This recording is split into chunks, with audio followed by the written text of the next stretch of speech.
All right. Thank you, everybody, for joining us today. This is start of something new for the Magnolia Chamber of Commerce, Discover Magnolia. We call it Chamber Chat, and it's just an opportunity to kind of show the people of the Magnolia Chamber of Commerce. I think that's one thing that's a misperception out there is the chamber is this big entity, and reality is the chamber is the people of the different businesses in our community. So today we have the pleasure of having one of our chamber members, Bob Monroe with Figurehead Brewery. Um, so we're going to be chatting with him and just learning a little bit more about Bob and what makes him tick. So Bob, thanks for being a part of this. I appreciate you being here. If you don't Yeah, mind, just tell us a little bit about kind of your business story. How'd you get started? Why a brewery? How long you've been doing this? That type of thing. sure. Yeah, I started Figurehead back in 2016 with a couple friends. One was a neighbor when I used to live in Ballard. We homebrewed together for a while, and then another friend that I met in grad school at Seattle U. We all were homebrewers. We all had a passion for beer, and I've been kind of dreaming about starting a business, starting a brewery for a while. So I kind of roped them in and brought them aboard and got started. We're located right down by Fisherman's Terminal, across the street, corner of 21st and Emerson, same building as Cafe Pacinato. We're open 7 days a week. We got a nice outdoor space overlooking the terminal, so people can come down and enjoy the beer where it was made and enjoy the view and sit outside in a nice social distance way. So Very cool. Yeah, hopefully a lot of people have been to see you. Hopefully maybe some at Steinwalk last October. That was a lot of fun.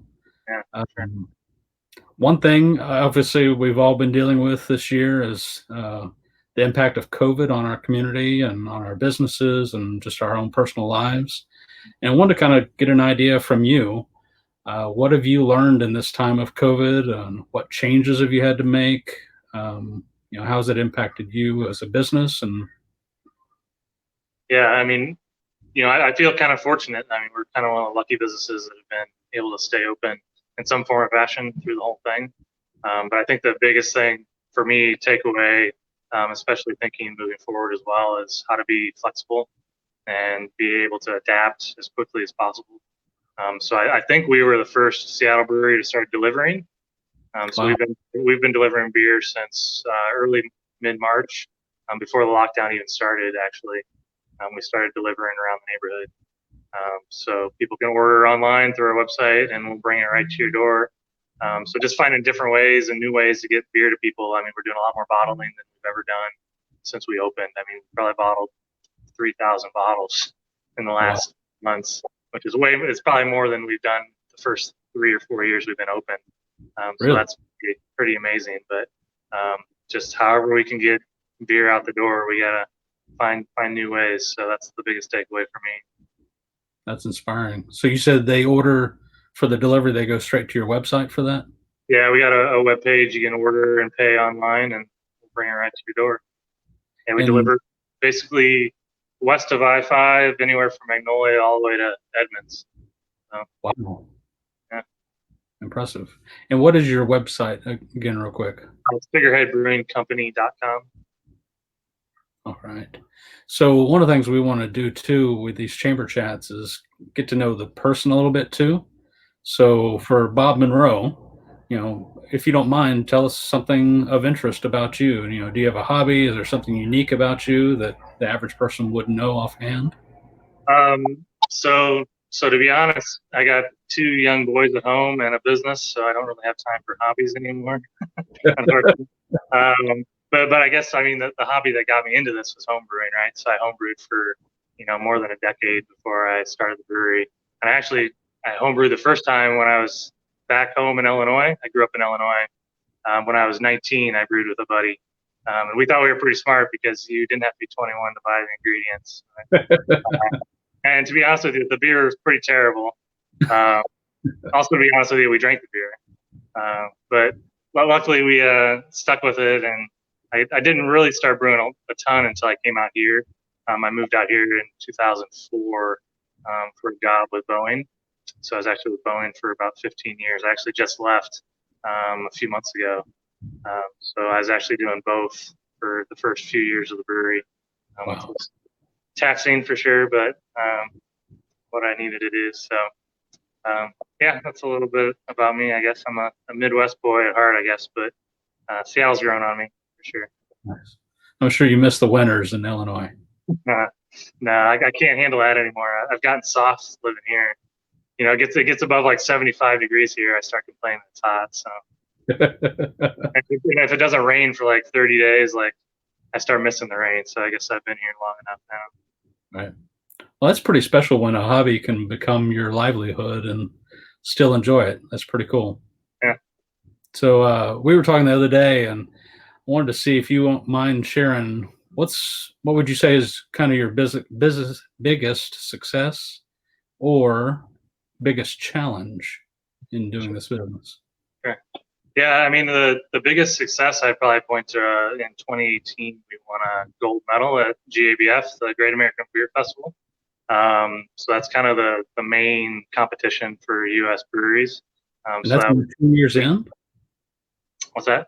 Only 2 years into the business. Yeah. After just 2 years, which is pretty amazing. Who knows? I mean, we may never win another one again, but hopefully.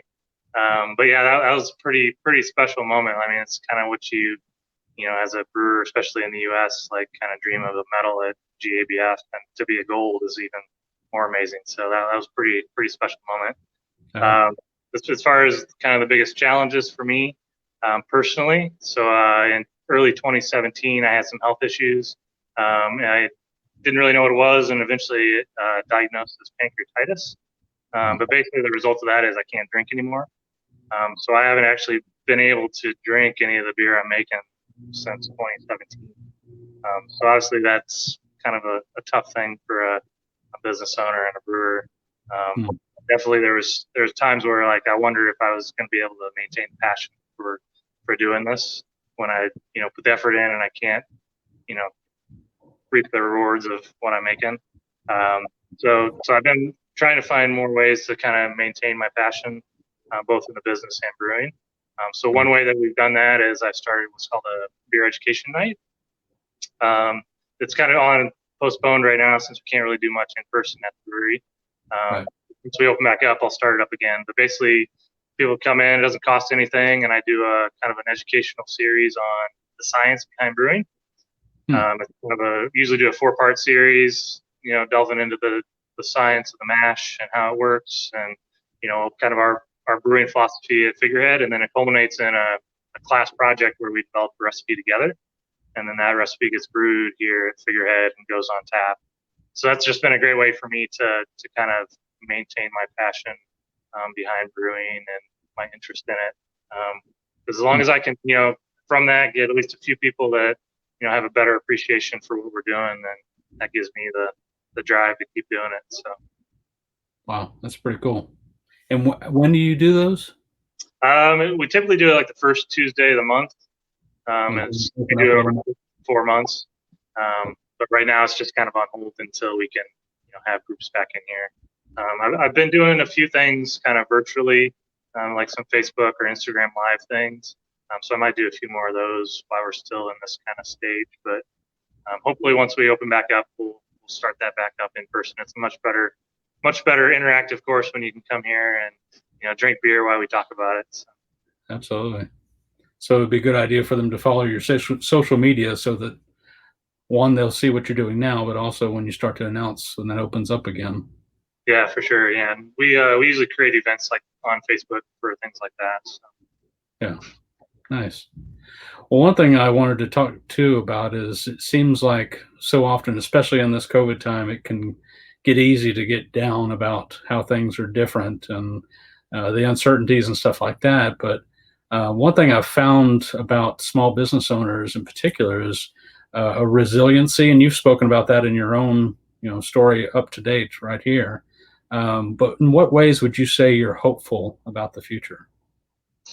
Yeah, I mean it's been tough for us because we when we started Figurehead, I mean our big focus on community and creating the space to welcome people in and create new friendships, and we have lots of regulars that we consider friends now. And it's been tough to not be able to welcome them in for a while. But I would say that all of our customers in the community have been super supportive of us even throughout this entire time. So, I mean, that alone gives me a lot of hope for the future. And, hopefully once we can get fully open back up, we'll hit the ground running again and continue on. So, yeah, we're really appreciative of everybody that's continued to support us through this. That's awesome. Yeah. Very inspiring. Well, Bob, thank you again for taking the time. I hope everybody understands a little bit more about you, about the business, and if you don't mind, again, just reference your website and maybe your social media for the. Yeah, so our website's figureheadbrewingcompany.com, and you can find links to all of our social media on there as well. But at Figurehead Brewing is where we are on Instagram and Facebook. So yeah, come down to the tap room. We're open 7 days a week. Like I said, we got some great outdoor seating, which is great on a sunny day like this. So come down and see us and see where we make the beer right in the back, so you can see right where the beer's made. And nice. Pretty special, right down there on 21st across from Fisherman's Terminal. If you've not been there before, pretty easy to get there. So again, thank you, Bob. Yeah, wish you all. We'll bring beer to your door. Just order online. We'll bring it right to you. Absolutely. All right. Thank you again. Take care. Yeah, thank you. Bye.